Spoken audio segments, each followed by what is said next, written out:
can I take really good Milky Way core photographs with the Seestar S30 Pro? That's what I've come out here to a beautiful dark sky tonight to find out. We will set up, I'll take you through my full setup, all my settings, I'll show you the app step by step, everything that I do. I'll show you how I also capture the foreground separately using my Sony camera, and then we'll go back to the computer and I'll take you through stacking, editing to pull out as much detail as possible, and blending to make the final nightscape imagery. That's my workflow. I'm Murray Fox. Let's get into it. Okay, so hopefully the wind muff on the microphone is keeping this audio clear. It is very windy right now. It seems as the light's dropping, the wind is kicking in. So what I'm doing is setting up my camera, vertical orientation. I just want to capture the tree in the foreground. I'll open up the aperture to wide open at f2.8, focused on the tree at the height and 16mm lens. I'm going to get everything in focus on the foreground anyway. ISO, I will adjust to keep the shutter speed as short as possible once the light drops, but I may be at 800 with a shutter speed of anything from 20 seconds to 60 seconds. In challenging situations like this, take bucket loads of photos. You got memory, use it. Anyway, we'll get onto that, then we'll get the Seestar set up and I'll start taking you through how we're going to use that. All right, so I'm getting some Hail Mary shots in the bag. This wind is not letting up. I'm gonna have to think carefully about how I set the Seestar up. I think I'm gonna have to keep it low and probably block the wind with the car. Otherwise, it's just not gonna get a sharp core. It's pretty much almost past blue hour now. I'm starting to see stars come up. So we're getting into it. I'll have to use what I've got for the foreground. So I might go around the corner a little bit, set up there, and then we can start working on the Seestar. Okay, let's get the Seestar up and running. Just gonna press and hold the power button on the front and we'll boot up. Okay, we have the Seestar powered up. And we're connected. Let's open up the arm.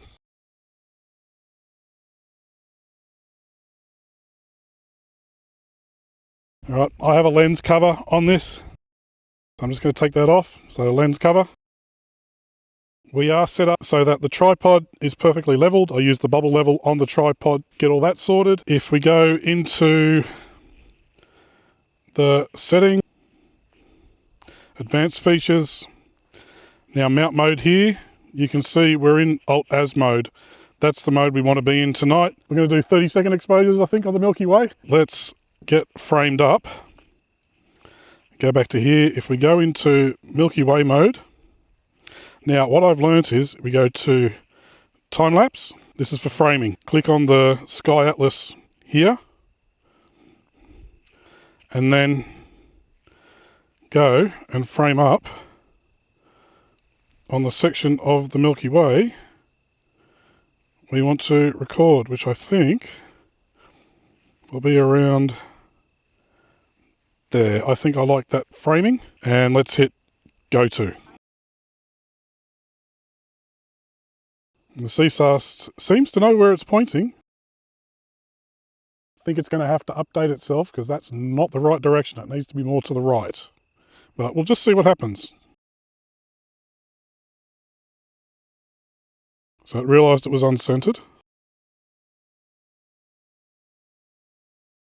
All right, so it's saying centered. It's doing an autofocus. I might just let that run. So the idea here is use the time-lapse mode to do the go-to and get your framing, then cancel it, go over to capture mode and start actually capturing our frames. That's pretty cool. All right, autofocus is completed. We're not quite on the core, but what I'll do is stop there, go back to capture mode. All right, so I'm just going to select that star there and move the joystick to the right to move that star left.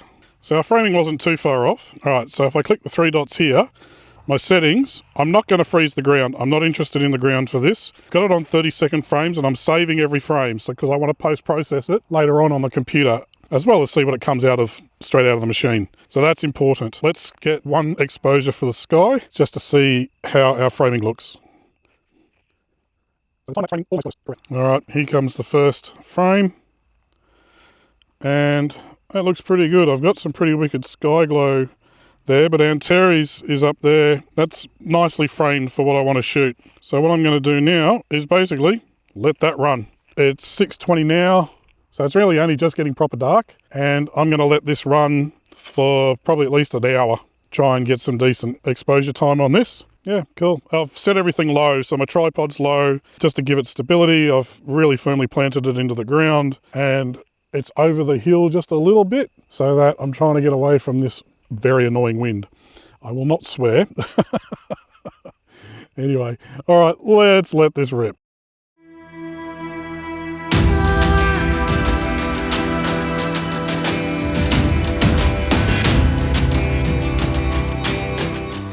Okay, so we've captured our photos and we're back on the computer now. We need to do a little bit of preparation before we get into the editing. I will preface this with this is going to be an advanced editing stacking process using paid software. This is very much almost my deep space workflow because I'm trying to see how much detail, how much data I can pull out of the photos captured by the Seestar. This may not be for everyone, but I hope you at least can step through it. You don't need paid software to do this. You can use free programs like Cyril and other things like that in order to do a very similar process. I happen to have this software, so it's what I know and it's what I use. Anyway, let's get into it. To start off with, I'm in DxO Photolab 9, which is like Lightroom, to prep the foreground photos. All I've done is a very minor temperature adjustment to shift it a little bit towards blue.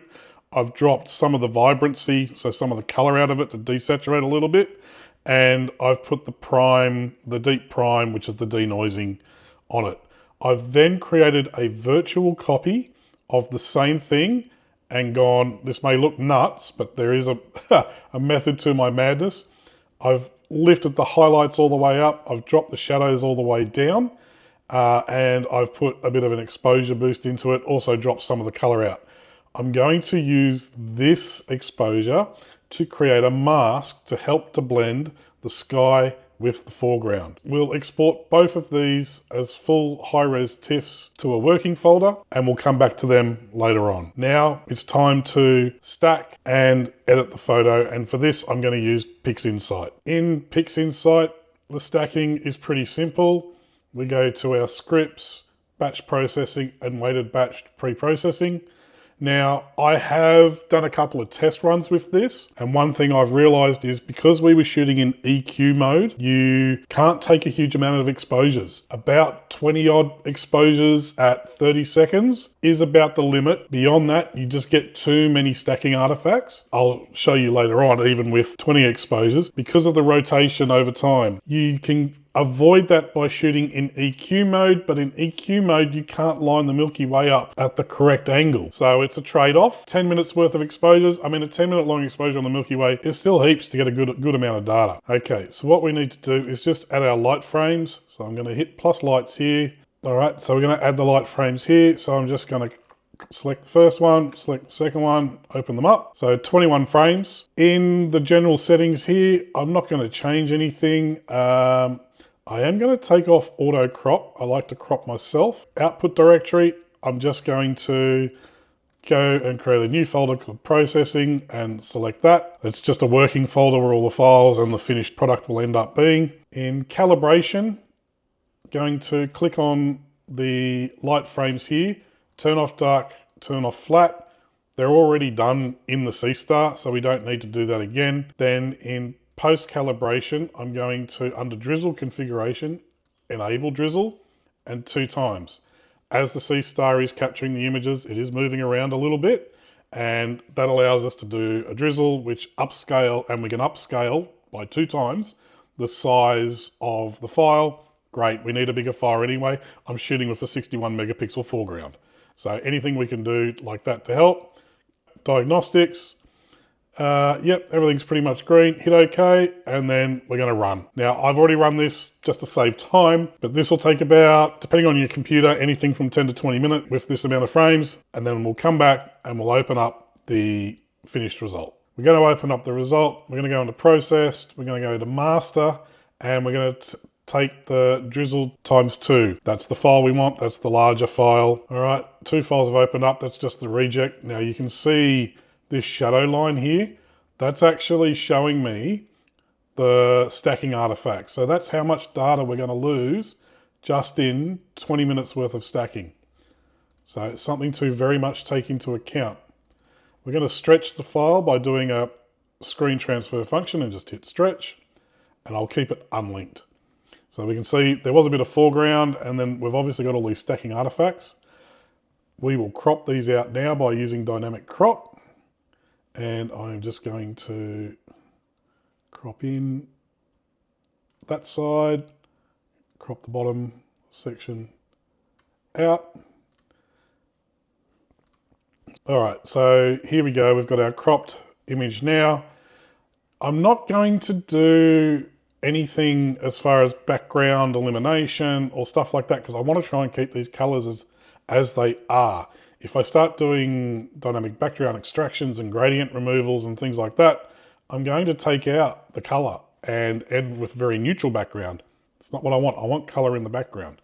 So what we're going to do now is very simply, these are paid tools again from RC Astro. It's the Exterminator suite. We've got Blur Exterminator, Noise Exterminator, and Star Exterminator. Blur Exterminator, we run this first with correct only. If we look in at the stars here, it's looking a little bit interesting in shape, but with correct only, we'll let this run for a minute. What this does is basically fix those star shapes. Absolute magic, and it works brilliantly. They're not expensive, these programs, these add-ons. They can run in serial. You can run them standalone now. I highly recommend having a look at the RC Astro suite. Look at the shape of this star now. Absolutely brilliant. So we've gone from that to that. Magic. Absolutely love it. Next, we're going to run Noise Exterminator. We've only got 20 frames, so we do have a bit of noise there. I'll run an initial at about 0.4. Don't want to run it too strong yet. We'll do a couple of iterations of noise reduction as we go through the editing. But this is all very quick, very simple. You can do the same thing in Serial, which is a free program, as long as you get the RC Astro add-ons. All right, that's complete. So now we've got a nice clean background there. Next, we're going to take the stars out. I prefer to edit the stars separately to the data, which is the Milky Way in this case. So we run Star Exterminator. There is a free software called StarNet++ you can use for the same result. Again, everything has a free option. I'm not paid by any of these people to use these programs. It's just I do a lot of this, so it's well worth my time to own these programs. And they're quick. All right, so that's my stars and that's my starless, and that's exactly what I'm going to rename them to. Okay, now we need to start some stretching. So I'm going to reset the stretch on the stars, and SETI Astro has free scripts that you can get from the SETI Astro website, as well as a standalone program for doing this type of thing as well. I'm going to use the SETI Astro Star Stretch script here. Load up the preview. Now this will look horrendous, but that's fine. I'm going to take out the green. Going to drop the stretch to about 0.3 and refresh the preview. Now those stars look really good. We'll give it a bit of a color boost and execute. All right, that's our stars stretched. Now I actually like the way this is looking. We will do further stretching on this, but I'll do it manually. So to simply transfer this stretch to make it a proper stretch, I'll open up histogram transformation. From our screen transfer function, I'll grab this little triangle here, drag it up to the histogram transformation, and then drag that over to the stretch. Reset the screen transformation. We're now stretched.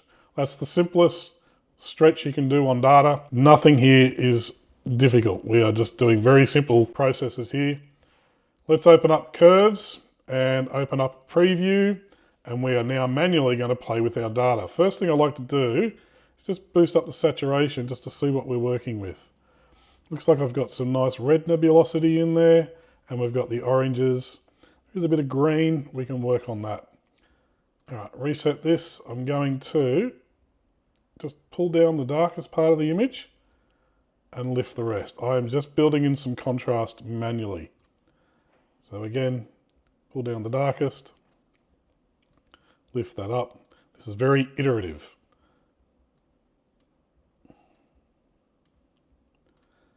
Doesn't look like a lot now, but as I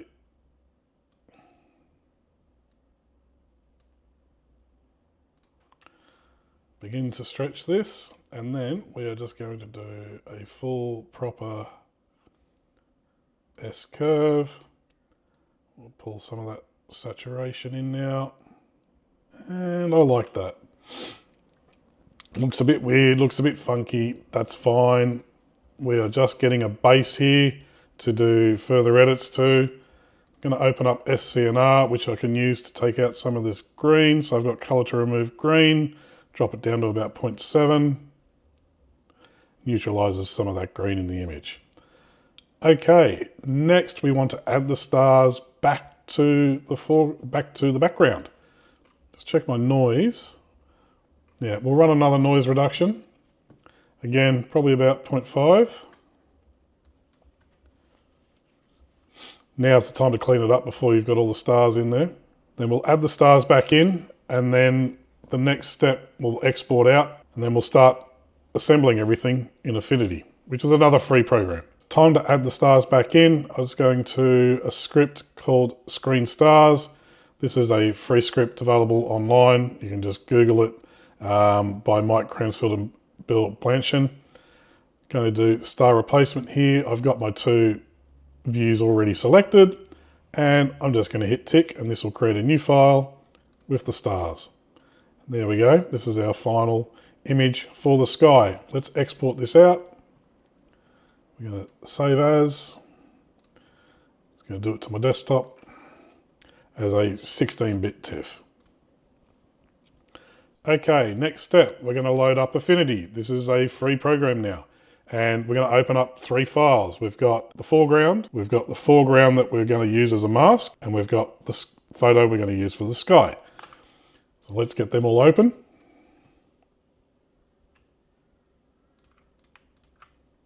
Okay, so I'm going to assemble everything on the foreground layer.